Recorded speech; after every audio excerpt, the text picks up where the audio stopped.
So we have the technology here at Main Image where we take a 360-degree scan of the client's scalp. So when that prosthetic is made from that scan, we use a 3D printing process to print a replica of their scalp.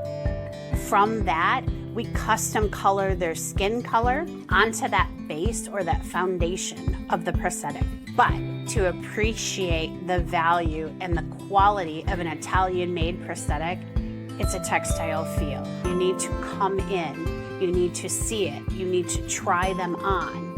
We do have many prosthetics in stock to show, different colors, different sizes, so that you get a real feel for when yours is custom made for you, that it's going to be exactly what you want. I just really want the public to know it's nothing to be ashamed about, having thinning hair, or to even be concerned about your hair. You're probably going to have friends and family members that say, oh, you don't have hair loss, oh, don't worry about it, you're beautiful.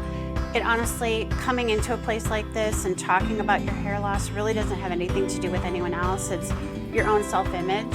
And I strongly believe you have one life on this earth, and you need to do whatever it takes to make you feel comfortable in your own skin.